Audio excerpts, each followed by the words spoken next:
வணக்கம் மக்களே. நம்ம சேனலில் தொடர்ந்து ரிவ்யூஸ் பார்த்துக்கிட்டு இருக்கோம்.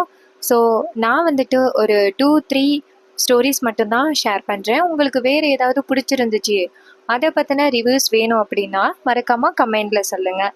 ஸோ எனக்கு பிடிச்ச ஸ்டோரிஸ் மட்டும்தான் நான் இங்கே ஷேர் பண்ணுறேன். அண்ட் பிடிச்ச ஸ்டோரிஸ் வந்து இந்த மாதிரி இருந்தால் நல்லாயிருக்கும் அப்படிங்கிறத பற்றியும் நான் உங்ககிட்ட ஷேர் பண்ணிக்கிட்டு இருக்கேன். ஸோ சொல்கிறதுக்கு முன்னாடியே அந்த வீடியோ ஒரு ப்ரெடிக்ஷன் அப்படிங்கிறதையும் நான் உங்ககிட்ட ஷேர் பண்ணுறேன். ஸோ பிடிச்சிருந்தா தொடர்ந்து நீங்கள் வாட்ச் பண்ணுங்கள். பிடிக்கல அப்படின்னா நீங்கள் ஜஸ்ட் லைக் பண்ணிவிட்டு கமெண்ட் பண்ணிவிட்டு you can watch another video. And வாங்க வீடியோக்குள்ளே போகலாம். ஸோ இந்த வீடியோவில் நம்ம இதை பற்றி பார்க்க போகிறோம்னா, கார்த்திக் எபிசோடில் என்ன நடந்துச்சு அப்படிங்கிறத நம்ம லாஸ்ட்டாக பார்த்தோம். என்னென்னா, நம்ம மயில் வாகனம் எப்படியாவது அந்த மகேஷை பற்றி நிரூபிக்கணும் அப்படின்னு ரொம்ப போராடினார். ஆனால் நிரூபிக்க முடியல. ஆனால் கருப்புசாமி ஐயா வந்து கரெக்டாக அந்த மகேஷ் எப்படிப்பட்டவர் அப்படின்னு அத்தனை பேருக்கு முன்னாடி சொல்லிட்டாருல்ல. ஸோ அதுக்கப்புறமும் என்ன நடக்குது அப்படிங்கிறத பற்றியும் நம்ம வந்து இனிமே கதை ரிலீஸ் ஆனால் மட்டும்தான் பார்க்க முடியும். ஸோ என்னைக்கா இருந்தாலும் நம்ம ரேவதிக்கோ இல்லை சாமுண்டீஸ்வரிக்கோ யாருக்கோ கார்த்தி வந்து எப்பேற்பட்ட கோடீஸ்வரன் அப்படிங்கிறது கண்டிப்பாக ஒரு நாள் தெரிய வரும். ஸோ அப்படி தெரிய வந்தால் என்ன நடக்கும் அப்படிங்கிறத பற்றி நம்ம இந்த வீடியோவில் பார்க்க போகிறோம். ஸோ வீடியோக்குள்ளே போகிறதுக்கு முன்னாடி இந்த வீடியோவை மறக்காமல் லைக் பண்ணிக்கோங்க. பிகாஸ் உங்களோட ஒவ்வொரு லைக்ஸும் எனக்கு ரொம்ப ரொம்ப இன்ட்ரெஸ்டிங்காக இருக்கும், மோட்டிவேஷனாக இருக்கும் நெக்ஸ்ட் வீடியோ நான் அப்லோட் பண்ணும் பொழுது. ஸோ இந்த வீடியோ ஃபுல்லாமே உங்களை என்டர்டெயின்மெண்ட்டாக கொண்டுட்டு போகிறதுக்கான வீடியோஸ் தான். ஸோ ஸ்கிப் பண்ணாமல் ஃபுல் வீடியோவை பாருங்கள். ஸோ நான் கதையோட தீம் என்ன சொன்னேன், நம்ம ரேவதிக்கு வந்துட்டு கார்த்தி பணக்காரன் அப்படின்னு தெரிஞ்சிச்சுன்னா என்ன நடக்கும். ஸோ அதை பற்றி தான் நம்ம இப்போ பார்க்க போகிறோம். நம்ம கார்த்தி வந்து சாமுண்டீஸ்வரி எல்லாருமே சேர்ந்து நேராக அந்த கிராமத்துக்கு போயிருக்காங்க. அப்போ கூட நம்ம மயில் வாகனம் 2 ரவுடிங்க கூட சண்டை போட்டாருல்ல, அவங்களுக்கு நம்ம கார்த்தி யார் அப்படிங்கிறது தெரியும். ஆனால் அவங்க வந்துட்டு இந்த இடத்த விட்டு கார்த்திக்கிட்டேருந்து தப்பிச்சு போகணும் அப்படிங்கிறதுக்காக போயிட்டாங்க. அதே நேரத்தில் நைட்டு தான் அந்த கருப்புசாமி ஐயா சாமியாடி சொன்னார், அதே ஊரில் நம்ம சாமுண்டீஸ்வரிக்கு ஒரு வீடு இருக்குது, அந்த வீட்டில் தான் எல்லாரும் தங்கியிருக்காங்க. ஸோ அதே நேரத்தில் நம்ம ரேவதி நேராக துர்கா கிட்ட போயிட்டு, துர்கா என்ன துர்கா, காலையில் பார்த்தேன் யாருக்கிட்டேயோ பிரச்சனை பண்ணிக்கிட்டு இருந்தா, என்னாச்சு அப்படின்னு. அப்போ துர்கா சொல்கிறாங்க, அக்கா அது உங்ககிட்ட சொல்லக்கூடாது அப்படின்னு தான் நினச்சேன். மயில் வாகன மாமா இருக்காருல்ல, அவர் சின்ன மாமா மகேஷுக்கு சரியான அடி வாங்கி கொடுத்துட்டாரு அப்படின்னு. ரேவதி கேட்குறாங்க, என்னடி சொல்கிற அப்படின்னு. இதை கேட்டதோட துர்கா சொல்கிறாங்க, ஆமாக்கா இது மாதிரி அவனுங்க வந்துட்டு என்னட்ட தேவையில்லாமல் பிரச்சனை பண்ணானுங்க. அப்போ தான் மயில் வாகன மாமாவை கூப்பிட்டு என்னை காப்பாத்துங்கன்னு சொன்னேன். அப்போ டக்குன்னு மகேஷ் மாமாவை இடையில கூப்பிட்டதோட மகேஷ் மாமா வந்துட்டு நேராக அவங்க கிட்ட என்னன்னு கேட்டதோட மகேஷ் மாமாவுக்கு செமையாக அடி விழுந்துச்சு. இந்த விஷயத்தை பற்றி நீ மாமாட்ட கேட்கலையா அப்படின்னு. அதுக்கு ரேவதி சொல்கிறாங்க, இல்லையடி நான் அதை பற்றி கேட்கவே இல்லை, மகேஷும் என்கிட்ட சொல்லலை அப்படின்னு. இதை கேட்டதோட துர்கா சொல்கிறாங்க, சாரிக்கா அவர் அடி வாங்கினதுக்கு நானும் ஒரு காரணம் தானே அப்படின்னு. இது கேட்டதோட அந்த ரேவதி சொல்கிறாங்க, சரி பரவாயில்ல விடுடி, அவர் என்கிட்ட சொல்லலை அப்படின்னு.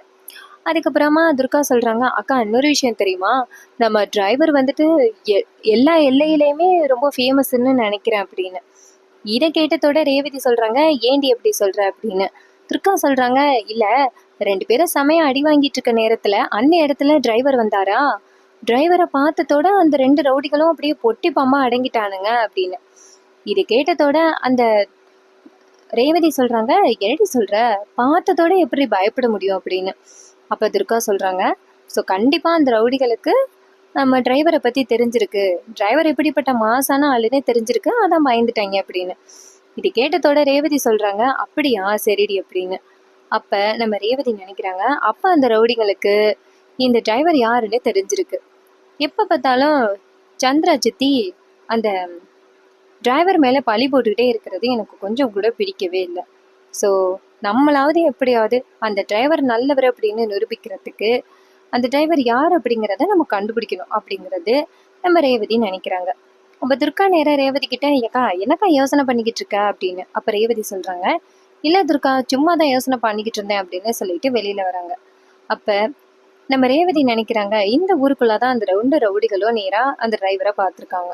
ஸோ கண்டிப்பாக அந்த ரவுடிகளுக்கு இந்த டிரைவர் யார் அப்படிங்கிறது தெரியறதுக்கு நிறைய சான்சஸ் இருக்குது. சரி நம்ம போய் பார்ப்போம் அப்படின்னு சொல்லிட்டு நம்ம ரேவதி நேராக அந்த பக்கமாக போகிறாங்க. அதே நேரத்தில் அந்த கிராமத்து ஆளுங்க 2 பேரும் வந்துட்டு சும்மா பேசிட்டு இருக்காங்க. அப்ப ரேவதி போயிட்டு நேரா அவங்கள பார்த்துட்டு, நேத்து என் தங்கச்சி கிட்ட சண்டை போட்டது நீங்க 2 பேருமா அப்படின்னு சொல்ல, அவங்க 2 பேரும் நேரா ரேவதிய பார்த்து, ஏம்மா நீயும் வந்து எங்ககிட்ட சண்டை போட போறியா? நீங்க பாரும்மா, நீ யாரு வீட்டு ஆளு அப்படிங்கிறது எனக்கு தெரிஞ்சு போச்சு. அந்த ராஜ சேதுபதி இருக்காருல்ல, அவரோட சொந்தக்காரவங்க தானே. அதனால உங்ககிட்ட நாங்க வம்பு பண்ண மாட்டோமா. நேத்து அப்படி பேசுனதுக்கு என்ன மன்னிச்சிருமா அப்படின்னு. அதுக்கு ரேவதி சொல்றாங்க, என்ன ராஜ சேதுபதியோட சொந்தக்காரவங்களா? நாங்க ராஜ சேதுபதியோட சொந்தக்காரங்க அப்படின்னு உனக்கு எப்படி தெரியும் அப்படின்னு. அதுக்கு அவனுங்க சொல்றாங்க, என்னம்மா இது, வீட்லயே ஒரு ஆளை வச்சுக்கிட்டு ஒண்ணுமே தெரியாத மாதிரி பேசுறீங்க அப்படின்னு. அப்ப ரேவதி கேக்குறாங்க, நீ என்ன சொல்ற அப்படிங்கறதே எனக்கு புரியல அப்படின்னு. அதுக்கு அவனுங்க சொல்றாங்க, அம்மா நேத்து ஒருத்தர் கூட கருப்பு கலர் சட்டை போட்டுட்டு வந்தாருல்ல, அவரு ராஜ சேதுபதியோட பேரம்மா அப்படின்னு. இது கேட்டதோட ரொம்ப அதிர்ச்சி ஆகுறாங்க ரேவதி. இங்க பாருங்க, தேவையில்லாம புலம்பாதீங்க, அவன் எங்க வீட்டோட டிரைவர் அப்படின்னு.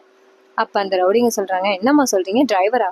அவர் இப்பேற்பட்ட பணக்காரர்னு வேற யாருகிட்டையும் போயிட்டு அவரு ஒரு டிரைவர் அப்படிங்கிறத நீங்க சொல்லிடாதீங்க அப்படின்னு. இது கேட்டதோட ரேவதி சொல்றாங்க, ஏன் இப்படி சொல்றீங்க, அவர் டிரைவர் தானே அப்படின்னு. அப்ப இந்த ரவுடிங்க சொல்றாங்க, என்ன மேடம் இப்படி சொல்றீங்க அப்படின்னு. அப்ப ரேவதி சொல்றாங்க, அவரு எங்க வீட்டுல டிரைவரா ஒர்க் பண்ணிக்கிட்டு இருக்காரு அப்படின்னு. அப்பதான் அந்த ரவுடிங்க யோசிக்கிறாங்க, ஓ அப்ப அந்த ராஜ சேதுபதியோட பேரன் சாமுண்டீஸ்வரி வீட்டுல போயிட்டு நடிச்சிட்டு இருக்கானா, அப்ப அவன் யார் அப்படிங்கிறத நம்ம காமிச்சே ஆகணும். அன்னைக்கு எப்படி வந்துட்டு கோவில்ல அத்தனை பேருக்கு முன்னாடி நம்ம 2 பேரையும் அடிச்சான், வினக்கூடாது அப்படின்ட்டு நேரா ரேவதியை பார்த்து, இங்க பாருங்கம்மா, அந்த ராஜ சேதுபதியோட ஊடு எங்க இருக்கு அப்படிங்கிறது தெரியும் அப்படின்னு. அப்ப ரேவதி சொல்றாங்க, சரி எனக்கு காமிங்க அப்படின்னு. இன்னொரு பக்கம் நம்ம ராஜ சேதுபதி நேரா கார்த்திக்கு ஃபோன் பண்றாங்க. கார்த்தி ஃபோன் அட்டன் பண்ணி, சொல்லுங்க தாத்தா அப்படின்னு சொல்ல, ராஜ சேதுபதி சொல்றாரு, அப்பா அந்த ரேவதி பொண்ணோட பத்திரிக்கை உனது குலதெய்வ கோயில்ல வச்சு சாமி கும்பிட்டேன்னு கேள்விப்பட்டேன், இப்பதான் எனக்கு ஃபோன் பண்ணி சொன்னாங்க, பக்கத்துலதான் இருக்க போல, வந்து பார்த்துட்டு போயப்பா என்ன அப்படின்னு. அப்ப கார்த்தி சொல்றாரு, தாத்தா நான் அத்தை கூட வந்திருக்கேன் தாத்தா, மாட்டிக்கிட்டா பிரச்சனை ஆகிடும் அப்படின்னு. அப்ப ராஜ சேதுபதி சொல்றாரு, இங்க பாருப்பா கார்த்தி, அதெல்லாம் அப்புறம் பார்த்துக்கட்டும்பா, எனக்கு வந்துட்டு அடிக்கடி இப்ப நெஞ்சொலி வருதுன்னு உனக்கு தெரியும்லப்பா, நீ வந்து பார்த்துட்டு போனீங்கன்னா நல்லா இருக்கும் அப்படின்னு. உடனே கார்த்தி சொல்றாரு, சரி தாத்தா நான் வரேன், கவலைப்படாதீங்க, நீங்க ஒரி பண்ணாம இருங்க, நான் வரேன் அப்படின்னு சொல்லிட்டு கார்த்தி வந்துட்டு நேரா நம்ம ராஜ சேதுபதியை பாக்குறதுக்காக நேரா வீட்டுக்கு கிளம்புறாரு. அப்பதான் மயில் டக்குன்னு கார்த்திகிட்ட, ஏப்பா எங்கப்பா போற அப்படின்னு சொல்ல, அப்ப நம்ம கார்த்தி சொல்றாரு, தாத்தாவுக்கு உடம்பு சரியில்லை இல்ல, அதான் அவர் என்னை பார்க்கணும்னு சொல்றாரு, அதான் போய் பார்த்துட்டு வரேன் அப்படின்னு. அப்ப மயில் சொல்றாரு, நானும் வரேனேப்பா அப்படின்னு. கார்த்தி சொல்றாரு, நம்ம எந்த நேரம் பார்த்தாலும் இப்படி டீமாவே தெரிஞ்சுக்கிட்டு இருந்தா கண்டிப்பா யாருக்காவது டவுட் வரும். ஸோ நீங்க வந்துட்டு இங்கே இருங்க, இங்க ஏதாவது என்னை மட்டும் கேட்டா வெளியில போயிருக்கேன் அப்படின்னு சொல்லுங்க அப்படின்னு. இது கேட்டதோட மயில் வாகனமும், சரிப்பா நானும் தாத்தாவை பார்க்கலான்னு நினைச்சேன் அப்படின்னு. அதுக்கு கார்த்தி சொல்றாரு, அதெல்லாம் பாக்குறதுக்கு நேரம் இருக்கு, கொஞ்சம் பொறுமையா இருங்க அப்படின்னு. இது கேட்டதோட மயில் வாகனமும், சரிப்பா இன்னைக்கு ஐடி விட்டுட்டு போறீல அப்படின்ட்டு இருக்காரு. இன்னொரு பக்கம் நம்ம கார்த்தி நேரா ராஜசேதுபதிய பாக்குறாரு. அப்ப ராஜசேதுபதி நேரா கார்த்திய பார்த்து, என்னப்பா அடிக்கடி வந்து என்ன பார்த்துட்டு போ அப்படின்னு சொன்னேன், இப்ப எல்லாம் என்ன பார்க்கவே வரமாட்டேங்கிற, தாத்தாவை பார்த்தா பாவமா இல்லையாப்பா அப்படின்னு. கார்த்தி சொல்றாரு, தாத்தா எனக்கு நிறைய வேலை இருந்துச்சு தாத்தா, உங்களுக்கே தெரியும், ரேவதியோட கல்யாணத்துக்கால எல்லாத்தையும் ஏற்பாடு பண்ணிக்கிட்டு இருக்கேன். ஸோ நீங்க வந்துட்டு இப்படி அடிக்கடி கூப்பிட்டா எப்படி தாத்தா என்னால வர முடியும், என் மேல ஏற்கனவே அந்த வீட்டுல சந்திரா அப்படிங்கிறவங்களுக்கு நிறைய சந்தேகம் இருக்கு. ஸோ இந்த நேரத்துல நான் வந்துட்டு இப்படி உங்க வீட்டுக்கு வந்துட்டு வந்துட்டு போனேன்னா அதுவே அவங்க என்னை பத்தின விஷயங்களை கண்டுபிடிக்கிறதுக்கு ஒரு வாய்ப்பு கொடுத்த மாதிரி ஆகிரும்ல தாத்தா, அதனாலதான் தாத்தா உங்களை வந்து பார்க்க முடியல அப்படின்னு. அப்ப தாத்தா சொல்றாரு, சரி விடுப்பா கார்த்தி, ஏதோ என் தலையெழுத்து, கடைசி வரைக்கும் இப்படியே இருக்கணும்னு என் தலையில இருக்கு போல அப்படின்னு. அப்ப கார்த்தி சொல்றாரு, தாத்தா ஏன் இப்படி நினைக்கிறீங்க, இங்க பாருங்க, இன்னும் கொஞ்ச நாள்ல அந்த ரேவதிக்கு நல்லபடியா கல்யாணம் நடக்கும், உங்களையும் அந்த குடும்பத்தோட சேர்த்து வைப்பேன், அது கண்டிப்பா நடக்கும் தாத்தா அப்படின்னு. இது கேட்டதோட ராஜ சேதுபதி சொல்றாரு, என் பேரன் கண்டிப்பா ஜெயிப்பான்னு எனக்கு தெரியும்பா அப்படின்னு. இன்னொரு பக்கம் அந்த ரவுடிங்க வந்துட்டு நேர ரேவதியை பார்த்து, இங்க பாருங்கம்மா, இதுதான் அந்த ராஜ சேதுபதியோட வீடு அப்படின்னு. வீட்டை பார்த்ததோட நம்ம ரேவதிக்கு செம்ம ஷாக்கு, இதுதான் தாத்தா பாட்டியோட வீடா அப்படின்ட்டு. அப்ப ரேவதி என்ன பண்றாங்கன்னா நேரா அந்த வீட்டு பக்கமா வராங்க. அப்ப வந்துட்டு வீட்டுக்குள்ள வந்து பாக்குறாங்க. பார்த்ததோட நம்ம கார்த்தியும் ராஜ சேதுபதியும் பேசிக்கிட்டு இருக்கிறத பார்த்துட்டு ரேவதிக்கு செம்ம ஷாக்கு. ரேவதி நேரா கார்த்தியை பார்த்து, டிரைவர் இங்க என்ன பண்ற அப்படின்னு கேட்க, அப்ப கார்த்தி நேரா ரேவதியை பார்த்ததோட செம்ம ஷாக் ஆகுறாரு. அப்ப கார்த்தி நேரா ரேவதியை பார்த்து, நீங்க இங்க என்ன பண்றீங்க அப்படின்னு கேட்க, அதுக்கு ரேவதி கேக்குறாங்க, நீ இங்க என்ன பண்ற? நீ வீட்ல இருப்ப அப்படின்னு பார்த்தா இங்க என்ன பண்ணிக்கிட்டு இருக்க அப்படின்னு. அப்ப நம்ம கார்த்தி சொல்றாரு, இங்க பாருங்க, நான் சும்மா தான் இவங்கள பார்க்க வந்தேன் அப்படின்னு. அப்ப ரேவதி சொல்றாங்க, இவங்க அம்மாவுக்கு பயங்கர எதிரி அப்படிங்கிறது தெரியும்ல, தெரிஞ்சும் நீங்க எப்படி வந்துட்டு இவங்களோட பேசிக்கிட்டு இருக்கீங்க?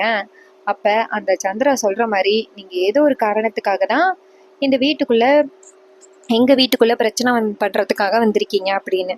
இது கேட்டதோட நம்ம ராஜ சேதுபதி நேரா ரேவதியை பார்த்து, அம்மா பேத்தி இங்க வாமா அப்படின்னு சொல்ல, ரேவதி நேரா ராஜ சேதுபதியை பார்த்து, என்ன பேத்தியா, இத்தனை வருஷமா எங்க அம்மா இப்படி கொடுமையை அனுபவிச்சுக்கிட்டு இருக்காங்கன்னா அதுக்கு நீங்க தானே காரணம் அப்படின்னு.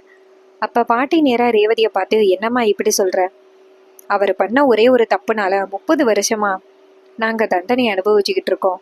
அதை நீ புரிஞ்சுக்க மாட்டியாப்பா? பெத்த பிள்ளைய ஒரு முறை பார்க்காம இருக்கிறது எவ்வளவு பெரிய அநியாயம் தெரியுமா? நாங்க செத்தா கூட கொல்லி போடுறதுக்கு அவன் இல்லை அப்படின்னு. இது கேட்டதோட ரேவதி நேரா பாட்டியை பார்த்து, ஏன் பாட்டி இப்படி பேசுறீங்க அப்படின்னு. பரமேஸ்வரி சொல்றாங்க, ஆமாண்டா, நீ ஏன் யோசனை பண்ணி பாரு, 30 வருஷமா நான் என்ன தண்டனை அனுபவிக்கணுமோ அதையெல்லாம் அனுபவிச்சுட்டேன். எல்லாருமே எங்களை பார்த்து என்ன தெரியும்னு கேட்பாங்க, செத்து போனா கூட கொல்லி போடுறதுக்கும் உங்க புள்ள வரமாட்டான் அப்படின்னு சொல்லி எங்களை எந்த அளவுக்கு அவமானப்படுத்துறாங்க தெரியுமா? சொத்துக்கு இருந்து என்னடா முக்கியம்? உறவு தானே முக்கியம். ஆனா எதுவுமே இல்லாம அனாதையா கிடக்குறமே. அன்னைக்கு உன் பாட்டிக்கு நாங்க தப்பா சொன்ன அந்த வாக்கு இப்ப எங்களை காலம் ஃபுல்லா கஷ்டப்படுத்திக்கிட்டு இருக்கு அப்படின்ட்டு பாட்டி ரொம்ப கவலையா பேச, அப்ப ராஜ சேதுபதி சொல்றாரு, ஏ ஏமா பரமேஸ்வரி, பேத்தி புதுசா வந்திருக்கா, அவகிட்ட போயிட்டு இதையெல்லாம் சொல்லி அப்படின்னு. அப்ப நம்ம பாட்டி சொல்றாங்க, இருந்தாலும் நம்ம பேத்திக்கு எல்லாம் தெரியணும்ல அப்படின்னு. அப்ப நம்ம ரேவதி நேரா கார்த்தியை பார்த்து, டிரைவர், நீ எதுக்கு வந்துட்டு எங்க வீட்டுக்கு அப்படி டிரைவர் மாதிரி வந்த? ஒருவேளை இவர்கிட்ட இந்த குடும்பத்தை ஒன்று சேர்க்கறதுக்காக வந்தியா அப்படின்னு. அதுக்கு கார்த்தி சொல்றாரு, ஆமா அப்படின்னு. அப்ப ராஜ சேதுபதி சொல்றாரு, அம்மாடி ரேவதி, இவ வேற யாரும் இல்ல, ஓ அத்தை மவன் தான் அப்படின்னு. இதை கேட்டதோட ரேவதி நேரா கார்த்தியை பார்த்து, இந்த சென்னையில கூட இருக்காங்கன்னு எங்க அம்மா அடிக்கடி சொல்லியிருக்காங்க, அவங்களா அப்படின்னு. அப்ப கார்த்தி சொல்றாரு, ஆமா அப்படின்னு. அதுக்கு ரேவதி சொல்றாங்க, அவங்க பயங்கர பணக்காரங்களாச்சே, நீங்க எப்படி இங்க அப்படின்னு. அப்ப கார்த்தி சொல்றாரு, இது எல்லாமே சீக்கிரம் உங்க அப்பாவை வந்துட்டு இந்த வீட்டுக்கு கூட்டிட்டு வரணும், அதோட கோயிலுக்கு கூட்டிட்டு போயிட்டு கோவில் கும்பாபிஷேகத்தை நடத்தணும் அப்படிங்கிறது தான் எங்களோட நோக்கம் அப்படின்னு. அப்ப ரேவதி சொல்றாங்க, அப்ப நீ பணக்காரன் பொய் சொல்லி நடிச்சுக்கிட்டு இருக்கியா அப்படின்னு. அப்ப கார்த்தி சொல்றாரு, குடும்பத்தை ஒண்ணு சேர்க்கறதுக்காக தான் நான் இப்படி நடிச்சுக்கிட்டு இருக்கேன் அப்படின்னு. அப்ப ராஜ சேதுபதி சொல்றாரு, கார்த்தி யாருன்னு தெரியுமா, அவன் எப்பேற்பட்டவன் தெரியுமா அப்படின்னு சொல்லிட்டு கார்த்தியோட வரலாற சொல்றாங்க. கார்த்தி வந்துட்டு எவ்வளவு பெரிய பணக்காரன், எப்படி இருந்தான் அப்படிங்கிறது எல்லாத்தையுமே சொன்னதோட ரேவதி நேரா கார்த்தியை பார்த்து, குடும்பத்துக்காக இவ்வளவு பெரிய தியாகத்தை பண்றவங்களை நான் இது வரைக்கும் பார்த்ததே இல்லை. இந்த குடும்பத்தை ஒத்துமையாக்குறதுக்காக நீங்க ஏழை மாதிரி பேசிக்கிட்டு இருக்கீங்களா? எங்க அம்மா அத்தனை தடவை உங்ககிட்ட நிறைய வேலைகள் சொல்லியிருக்காங்க, எல்லாத்தையுமே இழுத்து போட்டு ஒரு வேலைக்கார மாதிரி என் வீட்டுல வேலை பார்த்துக்கிட்டு இருக்கீங்களே அப்படின்னு சொல்ல. அப்ப கார்த்தி சொல்றாரு, இது எல்லாமே குடும்ப ஒத்துமைக்காக தான் நான் இதெல்லாம் பண்ணிக்கிட்டு இருக்கேன் அப்படின்னு. அப்ப ரேவதி சொல்றாங்க, உங்களை மாதிரி ஒருத்தவங்க அந்த வீட்டுல இருக்கிறது பாதுகாப்பு தான், நீங்க ரொம்ப நல்லவர் அப்படின்னு. அப்ப பரமேஸ்வரி சொல்றாங்க, எம்மா இன்னொரு விஷயமா அப்படின்னு. அப்ப கார்த்தி நேரா பரமேஸ்வரி கிட்ட, பாட்டி என்ன பாட்டி அப்படின்னு. அப்ப பாட்டி சொல்றாங்க, எப்பா இருப்பா, நான் ரேவதி கிட்ட கேட்டுக்கிறேன் அப்படின்னு. அப்ப கார்த்தி சொல்றாரு, பாட்டி சும்மா இருங்க பாட்டி அப்படின்னு. அப்ப ரேவதி கேக்குறாங்க, என்ன பாட்டி என்கிட்ட என்ன கேட்கணும் அப்படின்னு. அப்ப பாட்டி சொல்றாங்க, ஏமா உனக்கு உண்மையாவே அந்த மகேஷை கல்யாணம் பண்ணிக்கிறதுக்கு விருப்பமா அப்படின்னு. அதுக்கு ரேவதி சொல்றாங்க, ஆமா பாட்டி, நான் தான் இதை பத்தி டிரைவர் கிட்ட சொல்லிட்டேனே, இது மாதிரி எனக்கு வந்துட்டு மகேஷை பிடிச்சிருக்குன்னு சொன்னேன், அவர் தான் எங்க 2 பேரையும் ஒன்று சேர்த்து வைக்க போறாரு அப்படின்னு. இது கேட்டதோட பாட்டி நேரா கார்த்தியை பார்த்து, ஏப்பா இதை பத்தி என்கிட்ட சொல்லலை அப்படின்னு. அப்ப கார்த்தி சொல்றாரு, இதை பத்தி எப்படி பாட்டி உங்ககிட்ட சொல்ல முடியும், இந்த விஷயத்தை பத்தி யாருக்குமே தெரியாது, ரேவதிக்கு வந்துட்டு அந்த மகேஷை பிடிச்சிருக்கு அப்படிங்கிற விஷயம் எனக்கு மட்டும்தான் தெரியும், அவங்க 2 பேரையுமே ஒன்று சேர்த்து வைக்கணும் அப்படிங்கிறதுக்காக தான் நான் இதெல்லாம் ட்ரை பண்ணிக்கிட்டு இருக்கேன் அப்படின்னு. இதை கேட்டதோட பாட்டியும், சரிப்பா, ஆனா ரேவதி யோசனை பண்ணி பாரம்மா அப்படின்னு. ஆனா ரேவதி சொல்றாங்க, பாட்டி என்ன பாட்டி இங்க பாருங்க, அப்படி இல்லைன்னா துர்காவுக்கோ கல்யாணம் பண்ணி வைக்கலாம் உங்க பிள்ளைய அப்படின்னு. இது கேட்டதோட நம்ம கார்த்தி நேரம் ரேவதியை பார்த்து, என்ன மேடம் நீங்களுமா, எனக்கு கல்யாணத்துல எல்லாம் விருப்பமே இல்லை அப்படின்னு. இது கேட்டதோட ரேவதியோ சரி அப்படின்னு சொல்றாங்க. அதுக்கப்புறமா கார்த்தி நேரா ரேவதியை பார்த்து, இங்க பாருங்க, நம்ம வீட்டை விட்டு வந்ததுனால கண்டிப்பா வீட்டுல எல்லாரும் தேடுறதுக்கு நிறைய வாய்ப்பு இருக்கு. நம்ம வேற இன்னொரு ஊருக்கு வந்திருக்கோம், அதனால வாங்க வீட்டுக்கு போகலாம் அப்படின்னு.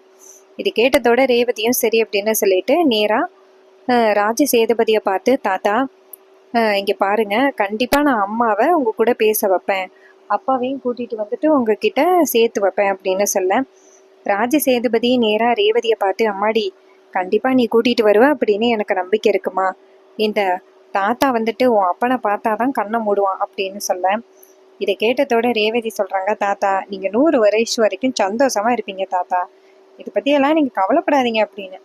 இதை கேட்டதோட ராஜ சேதுபதி சொல்றாரு, இங்க பாருமா, உன் அம்மா என் மேல கோவமா இருக்காளே, அதே மாதிரி நீயும் என் மேல கோவமா இல்லை அப்படின்னு. அதுக்கு ரேவதி சொல்றாங்க, தாத்தா உங்க மேல எப்ப தப்பு இல்லை அப்படிங்கிறது எனக்கு தெரிஞ்சிச்சோ அப்பவே உங்க மேல உள்ள கோவம் எல்லாமே போயிட்டு அப்படின்னு. இது கேட்டதோட தாத்தா சொல்றாரு, உன்ன மாதிரி ஒரு பேத்தி கிடைச்சதுக்கு நான் ரொம்ப கொடுத்து வச்சிருக்கணுமா, கூடிய சீக்கிரம் வந்துட்டு உனக்கு நல்ல லைஃப் அமையும், நீ சந்தோஷமா இருமா அப்படின்னு. இது கேட்டதோட ரேவதி சொல்றாங்க, தாத்தா எதுக்கும் கவலைப்படாதீங்க, நான் நல்ல இடத்துக்கு தான் கல்யாணம் பண்ணிட்டு போக போறேன், அதனால நீங்க ஃபீல் பண்ணாதீங்க அப்படின்னு. இது கேட்டதோட தாத்தாவும் சரிம்மா அப்படின்னு சொல்றாங்க. கார்த்தி நேரா ரேவதியை பார்த்து, சரி வாங்க மேடம் வீட்டுக்கு போகலாம், உங்க அம்மா மட்டும் இங்க இருக்கிறது நீங்க அப்படின்னு தெரிஞ்சிச்சுன்னா அவ்வளவுதான், உங்க கதை காலி அப்படின்னு. இதை கேட்டதோட ரேவதி சொல்றாங்க, ஆமா டிரைவர், நீங்க சொல்றதும் சரிதான், சரி வாங்க வீட்டுக்கு போகலாம் அப்படின்னு சொல்லிட்டு கிளம்புறாங்க. அண்ட் என்னைக்கா இருந்தாலும் நம்ம ரேவதிக்கோ இல்ல சாமுண்டீஸ்வரிக்கோ கார்த்தி எப்பேற்பட்ட பணக்காரர் அப்படிங்கிறது தெரிய வரும். இது தெரிஞ்ச பிறகு நம்ம சாமுண்டீஸ்வரி எப்படி வந்துட்டு ரியாக்ட் பண்ண போறாங்க, ரேவதி மறுபடியும் கார்த்தியை தப்பா நினைக்க ஆரம்பிப்பாங்களா, சந்திராவுக்கு அப்படி ஒரு விஷயம் தெரிஞ்சிச்சுன்னா அவங்களுக்கு இது ஒரு கோல்டன் ஆப்பர்ச்சுனிட்டி தான், இதை பயன்படுத்தி நம்ம கார்த்தியை பழிவாங்கணும் அப்படின்னு தான் நினைப்பாங்க. கண்டிப்பா சந்திரா வந்துட்டு கார்த்தியை வீட்டுக்குள்ள நுழைய விட மாட்டாங்க. ஏன்னா கார்த்தி இருக்கிற வரைக்கும் அவங்களால கண்டிப்பா சாமுண்டீஸ்வரியை ஒண்ணுமே பண்ண முடியாது. அதனால கண்டிப்பா சந்திரா வேற ஏதாவது பிளான் பண்ணுவாங்க கார்த்தியை துரத்தி அடிக்கிறதுக்கு. அண்ட் இது ஒரு ஜஸ்ட் ப்ரெடிக்ஷன் தான், ஒருவேளை ரேவதிக்கு விஷயம் தெரிஞ்சிச்சுன்னா அவங்க எப்படி ரியாக்ட் பண்ணுவாங்க அப்படிங்கறத மட்டும்தான் இந்த வீடியோல நான் உங்ககிட்ட ஷேர் பண்ணிருக்கேன். இதே மாதிரி இனிமே அப்டேட்ஸ் இந்த சேனல்ல நீங்க தொடர்ந்து பார்க்கணும் அப்படின்னா மறக்காம நம்ம சேனலை சப்ஸ்கிரைப் பண்ணிக்கோங்க. இது வரைக்கும் இந்த வீடியோவை தொடர்ந்து பார்த்து உங்க எல்லாருக்குமே ரொம்ப நன்றிங்க. அடுத்ததா புது வீடியோ வேற ஏதாவது ஒரு வீடியோவா பார்ப்போம். தேங்க்யூ ஃபார் வாட்சிங்.